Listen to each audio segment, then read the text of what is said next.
په مینه کې دا کتاب جوړ ده. بیا سترګې د انسان یوه بله عجیبه او نادره آینه ده او د انسان باطني صفات په سترګو کې معلومیږي. یو عالم دنیا کې تیر سوی هغه نومیږي علامه ابن الحزم الظاهري.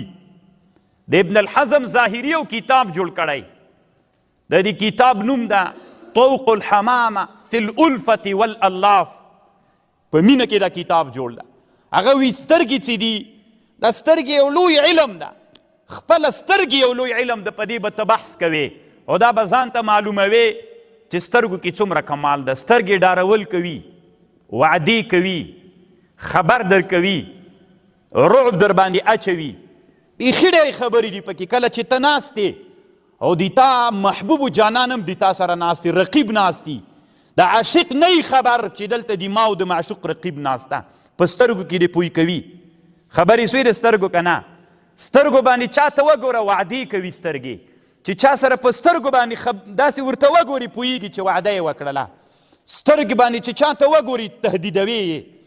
یوه لویه دنیا په سترګو کې پرته ده او د سترګو یو علم طوق الحمامه فی الالفة والالاف ابن الحزم الظاهري موږ د اسلامي نړۍ یو لوی عالم تیر سوی ده.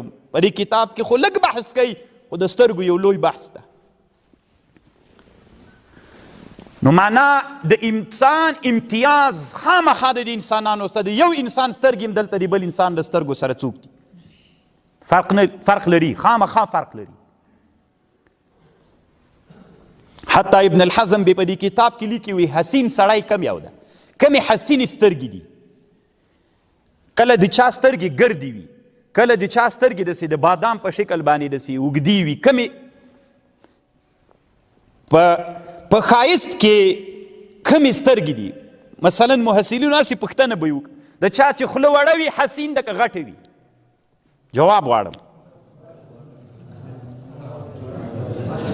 غټې خولې والا حسین وي.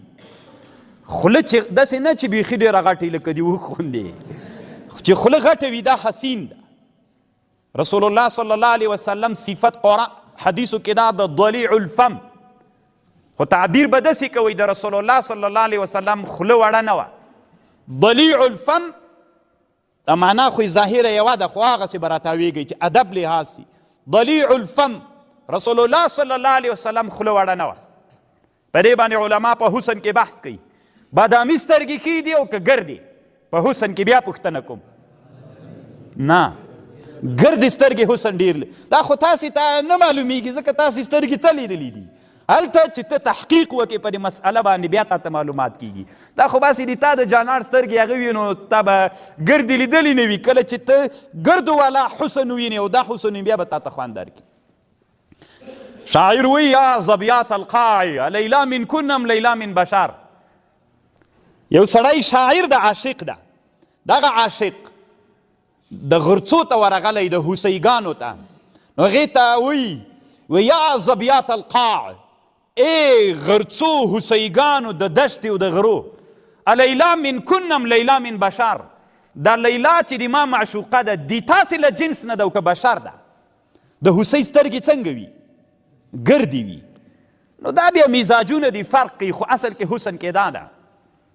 علما وی یوسف علیه السلام ته الله ډېر حسن ورکړی و که رسول الله ته؟ نو هلته وی نیمایي حسن الله یوسف علیه السلام ته ورکړی و. تاسې وی رسول الله ته. اشرف علي علامه شاه ولی الله محدث دهلوي رحمه الله محاکمه کړې ده، وی حسن په یوسف علیه السلام کې ډېر و. دا ظاهري حسن الله ده ته ډېر ورکړی و، خو ملوحت او مالګینتوب په رسول الله کې ډېر و. کله کله یو سړی ښایسته وي خو د خلکو محبت نه ورسره پیدا کیږي. کله کله یو سړی د رنګ نه ډېر ښایست نه لري خو الله مالګه پکې اچولي، ملوحت عربي کې ورته وي، جاذبیه قوه ډېره لري.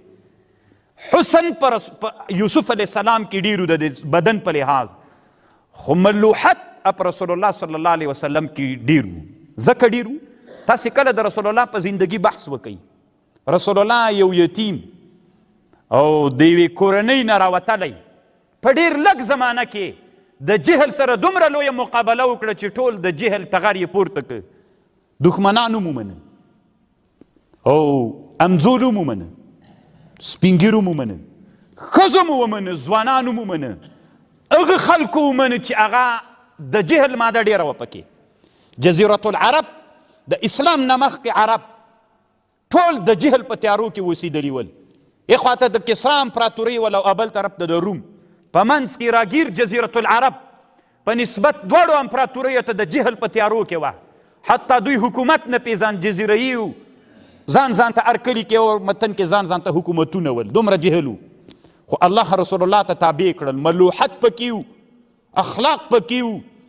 د الله یوه لویه معجزه وه چې الله عز وجل تر افغانستانه پورې خلک پې مینان کړل، عشق و مینه یې ورسره پیدا کړله. نادر محبت الله عز وجل.